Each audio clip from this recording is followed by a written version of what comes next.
the Ruger Mark IV Lite. Let's check it out.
Bill Ruger, as a young man right after World War II, was very fascinated with the Nambu pistol. The design really intrigued him, and when a returning U.S. Marine had one and Bill Ruger traded him out of it, he completely designed from scratch two what he calls baby Nambu pistols that were in the .22 caliber round. It was a semi-automatic blowback action. It had a lot of design cues from the Nambu. He didn't really have the money to get production started, and when Alex Sturm saw what he had done, he invested $50,000. They went in as partners.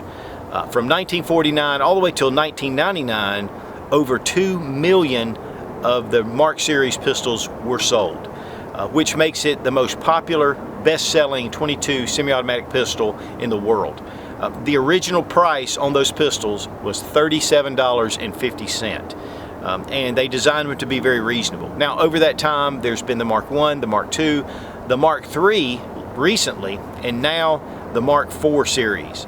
This is a particular model of the 2245, which is the Lite version, which has an aluminum top half and then a polymer frame. They still make a blued and a stainless steel version that are all steel, that are very reminiscent of the original, and yet they've stepped out and done some really cool things with this pistol. A lot of people feel that this design came from the Luger, which it does have a few lines from it, but the original inspiration was the Japanese Nambu. There are a number of improvements with the Mark IV over the new Mark III. One of the big improvements is the disassembly, and with the Rugers, they've been known to be very difficult to disassemble. We're going to remove the magazine, check the chamber, the gun's empty. And so for disassembly, we need to return the empty magazine, mainly because there is a magazine disconnect with this pistol.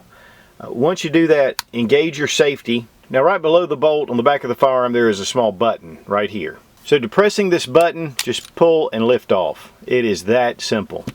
Then we take and remove our bolt, which comes right out.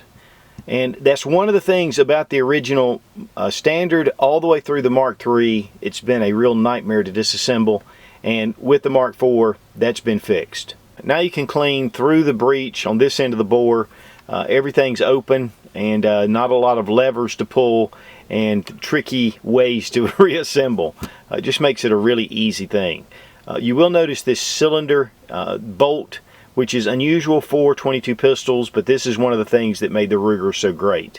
We're going to go ahead and replace our bolt carrier and just snap it right into place. And then when you get ready to reassemble, there's a little hook that fits on a bar, and then it just snaps down. I mean, how simple and easy is that? Now, the pistol does come with 2 magazines, and one of the things I want you to notice right up front is when you hit that magazine release, watch how that magazine comes out. If I don't hit it on my hand, I mean, it flies out.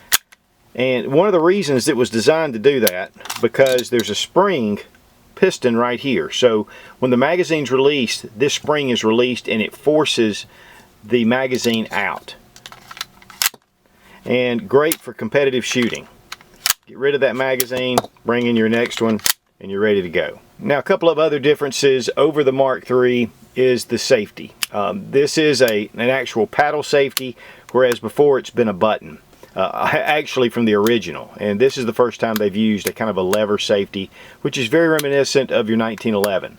Also, you have a bolt stop and bolt release right here, and that way when you bring your bolt back, with an empty magazine or without a magazine, you can hold the bolt open this way.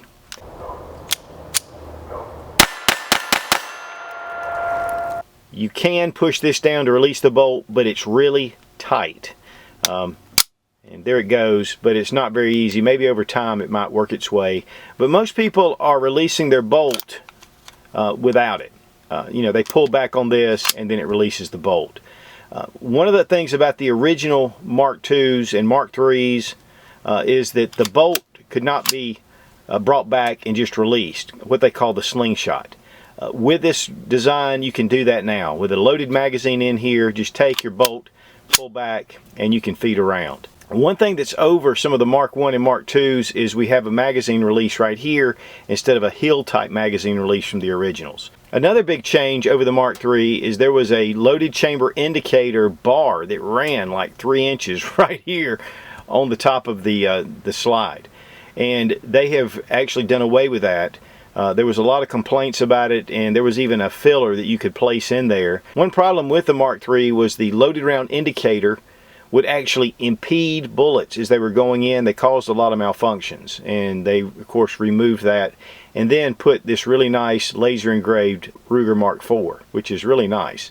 Of course, you see this bronze color. It does also come in a black color for the Mark IV. Now the original Mark IIIs in the Lite version came in a green, a blue, a red, and a black, and I believe even a silver, and they had different cuts right here. Now this is a aluminum alloy. It's aerospace aluminum alloy. They've got these relief cuts in here, probably as much for looks as anything, but it does relieve some of the weight. You can see the barrel right through and it is thin. I mean, it's a thin barrel. One of the cool things about the different colors is they have different style holes or different style slots and designs. The frame is a polymer. From what I understand, it's like a Zytel polymer. It's kind of almost a fiberglass reinforced polymer, not soft like some polymer frames.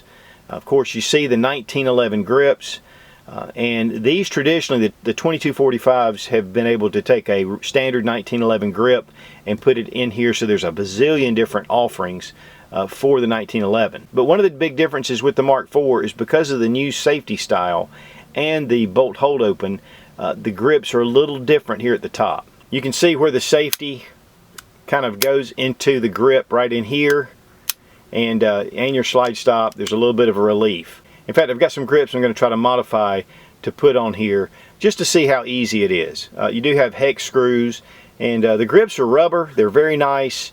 They've got a nice texture to them, and the polymer frame has checkering on the back strap and on the front strap, and it's really nice and aggressive. The safety is a little bit larger, but it's also ambidextrous, which is very nice. But you can remove the right side safety lever if you want to. And Ruger even supplies a washer that actually goes in place and allows this to work with just one side safety. So if you're right-handed, you can go with just your right hand safety. I know that if you have larger hands, this could be an issue. And one of the things too about larger hands, this safety is not super tight. It does ride up pretty quickly. Now I had no issues at all at the range with it, but I did notice that it didn't take a whole lot to be able to bring that safety up if you just bumped it. But what I typically found myself doing is actually riding my thumb over the safety when I was firing it. Now the trigger guard is of course polymer, just like the frame. I did use gloves to fire it a number of times and it worked fine, but the gloves were tactical type gloves and they were pretty thin. Right here at the rear of the slide there are cuts, and this allows you to really bring that bolt back, serrations on either side, which is typical for your Mark series pistols. The ejection port has been enlarged to allow for good positive ejection. Then we have a threaded barrel, which is 1/2 by 28 threads, which is standard for most of your muzzle brakes for .22 caliber. And it's a very positive threads. Also, there is a crush washer here that really allows this to remain tight on the barrel. And if you're going to put a suppressor on here, you're going to want to remove that crush washer.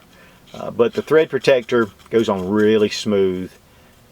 Tighten it down and you're in good shape. I had no issues of this loosening at all and shot over 300 rounds at the range. The front sight is just a black front sight. These can be changed out if you want fiber optic or night sights or whatever. There's a lot of different companies that are making these. In fact, I think Ruger even has a set of fiber optic sights you can replace with these. So here, these are fully adjustable on the rear. Of course, you have elevation, and you have your windage screws right here. This is, again, there's a lot of different sights compatible, and you can take those out. I think there's even different kind of blades. It is just a black outline with a black contrast at the front, and for me it was a little more difficult to see that front sight just because, you know, my eyes are getting to that place. But this can be easily changed out, and for different type sights. You could even paint a white dot on here if you wanted to. Included is this Picatinny rail that fits Weaver as well, and that is a really nice feature. Now, one of the things about this design and this tubular design is that the barrel is locked in with the tube. So it's really like shooting a fixed, well, it is a fixed barrel, but a fixed barrel pistol, which allows for really good accuracy. Everything is lined up and it stays lined up. So that's one of the reasons why Ruger has been such a popular firearm for so long, because of its reliability and because of its accuracy and just the design. The pistol with the magazine inserted, 24.8 ounces. The dimensions are 8.5 in length, 5.5 in height, and the width is just over an inch. I believe it's 1.2 inches. Okay, we're going to check trigger pull, making sure the gun is unloaded. The magazine is inserted, but it is empty. Just a little bit of take up right here. Nice snap. Check reset. Right there. Not bad at all. We're going to check trigger pull weight. 4 pounds, 11.2 ounces. 5 pounds, 2 ounces. 4 pounds, 14 ounces. So just under the 5 pound mark. One thing about these pistols, there's a lot of aftermarket triggers that you can put in here, but this is really a great trigger for regular range time, plinking, and accuracy. But if you really want to get down to really super fine accuracy, changing out that trigger would not be a bad deal.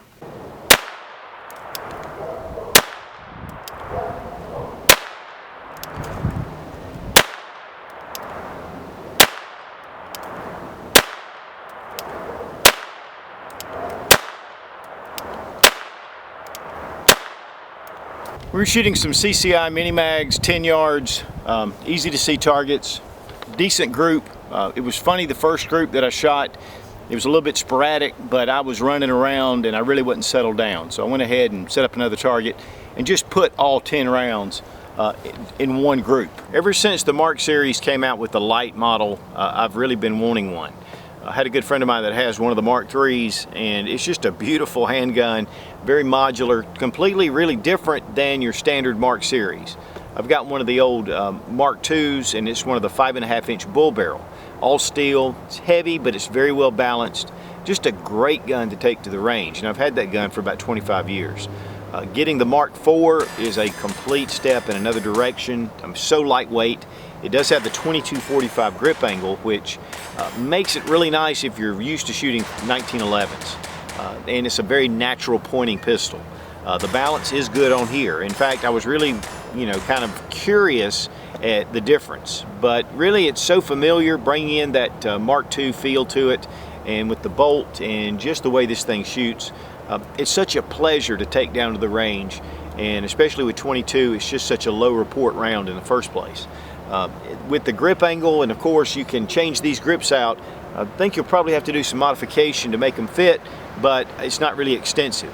So you can put different grips, but I really like these rubberized grips. They felt very good in the hand. Of course, with the polymer as well, putting on wood grips here, or G10 maybe, would make it look nice, but really like that burnt bronze color. It does come in a number of colors as well. With the holes here, it just gives it a really modern look to it, of a pistol that's been around and really got Ruger started with the Mark I. One thing that I really like though is being able to throw that magazine out really quickly. This thing just jets them out with that spring in there, and it gets them just out of the way. Really like that, especially if you're doing any kind of competitive shooting for speed. That would really help. You don't have to pull it out. But fits very well in the magazine well. One thing you do have to get used to is it fits toward the back of the magazine well, and if you're used to the Mark II, it kind of goes in straight. So it took me a little bit just to get used to that, but once I did, it was fine. Now once you have an empty magazine, of course the bolt holds back. One of the things, it does have a slide release here, but it's really difficult to get that thing and push it down. If you have a loaded magazine, there it goes. If you have a loaded magazine, it's a little easier, but it's still really tight. And you have to really kind of bear down on it. I think with time that's going to loosen up some, but you know, I typically don't do this anyway. I usually just kind of slingshot the rounds in, and that's fine. Now the safety is really easy to engage. In fact, maybe almost too easy, but it's so much better than the button safety that was on the standard Ruger Mark II and Mark III. This really allows you to get that safety on and off very quickly. I did inadvertently a couple of times bump it up, but not when shooting. So I never engaged the safety, but that is one thing that I was a little concerned about, but I think I'm just not used to it being there. But it is very positive, and it is ambidextrous, which makes it very nice. And one thing, guys, I would definitely recommend is one of the Adco Thumb Juniors. This little button on here can be really tough, and this is actually better than the original. But loading a lot of magazines, this can really get to your thumb. The Thumb Junior just fits over it, and you're able to get your rounds in there very easily. And then no matter how far you go down, it's the same, very consistent. I've been using these Thumb Juniors for a long time. In fact, ever since I had my Ruger Mark II, because it was just the best way to go. But a really easy way, very inexpensive. I think they're just a couple of bucks. To me, it's a must-have for your Ruger Mark series, and you can also, they also make these for the Smith & Wesson Victory as well. And I want to thank CCI for sending the ammo. CCI Mini Mags, I mean, I've been using those. That's my preferred round, and just love that ammo. It's so good, especially if you're having any kind of reliability issues. It should run, or typically will run, mini mags. If it's not running mini mags, then you've got a more of a bigger problem. Now to test out the mount, I added one of the SIG Romeo 4Ms. Just recently did a review on this optic. It's excellent. Have one of the American Defense Manufacturing quick detach mounts, and just fits on here very nicely. Got this at Optics Planet. A great source for these lights. I'll have the links down below. The Mark IV comes in a standard cardboard box. I'm sure that helps with savings. I know originally a lot of the they came in a yellow cardboard box, and then they went to a modular hard plastic box, and I guess they're back to just the more inexpensive box, which hopefully they pass along. You get a owner's manual and some different paperwork. One thing I thought was pretty cool is you get a really nice Ruger sticker. Of course, you get the pistol with a magazine, you get your extra magazine, you get your washer for your safety, you get your standard gun lock, and you get a chamber flag. Now the retail price on the Ruger for the Mark IV 2245 Lite is $559.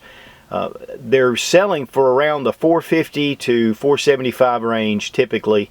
I got this one from a good friend of mine that's on Gunbroker, Silent-Bob. It's Bobby Gotts here locally. UAG custom guns, and he has a load of guns on there, different types. I didn't see a Mark IV, but he does have a lot of different guns on there, so you might want to check him out on Gunbroker. And then on the standard Mark IV, that's just the blued version, they're running about $365 or $400.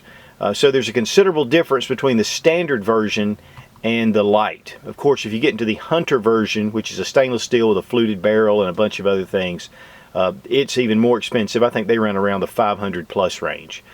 So there's a lot of different configurations out there for you to check out with the Mark IV.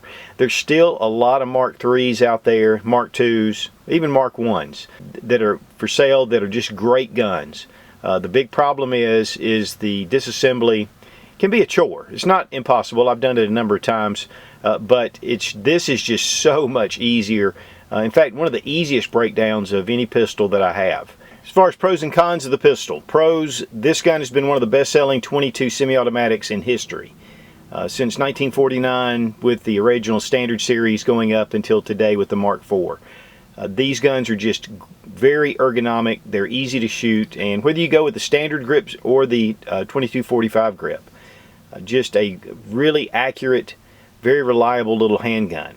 All the controls, they've just gotten even better. And to be honest with you, the controls that were originally on here were definitely doable, but they've just improved it over time. Whether you go with the Lite version, which is a little more expensive, and that would be one thing that would be maybe a con. It is, again, you know, $450 to $475. But you can get the standard versions for considerably less. But this is pretty much an optics ready handgun, and it's a lot of fun, and it's suppressor ready, or you can put a compensator on here. One of the other things that's a big plus for this pistol is that there are so many different companies making parts for these, aftermarket parts. And so that really adds to the fun. Again, doesn't matter which model, there's tons of different companies that make parts for these because they've been so popular, which makes holster options great and a lot of other things. One con though that I would see is the slide release. It is pretty tough to get down. Of course you can slingshot it, which is a great addition to this model, but having to really bear down on this, a little bit of a pain. And fitting 1911 grips on here, there's a little bit of adjustments that you've got to do just to put standard 1911 grips. I don't think that would be a big deal for most, but I'm sure that they will come out with versions soon for aftermarket grips to fit, just to drop in, which makes it nice. The safety is a little bit quick to deploy, which could be a problem for people with bigger or meaty hands. I didn't have any kind of problems, but again, the accuracy is beautiful, and there are just a lot of great features about this gun. So I just think Ruger's really hit a home run with the disassembly part of this and adding some of the other features that really make this even a much better pistol than the Mark III, which the Mark III was really starting to get there. So if you're looking for a .22 semi-automatic pistol with a long track record, check out the Mark IV series, or there's a lot of other Mark series pistols that are still on the market. They're great shooters, they're accurate, they're a lot of fun to shoot. And then you can go with the Space Age Lite version and you're good to go. $37.50 to $450, you come a long way, baby. Be strong, be of good courage. God bless America, long live the Republic.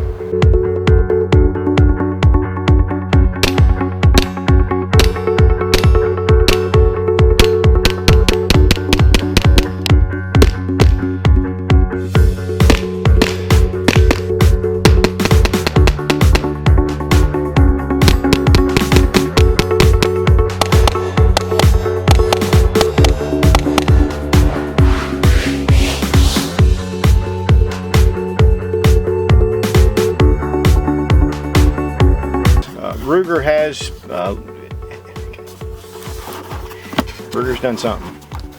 Now the retail price, the manufacturer suggested the retail price to drive that bolt, you know, and charge your pistol. You know, it looks like this is a great pistol. I love this bronze color. That has nothing to do with going to the range.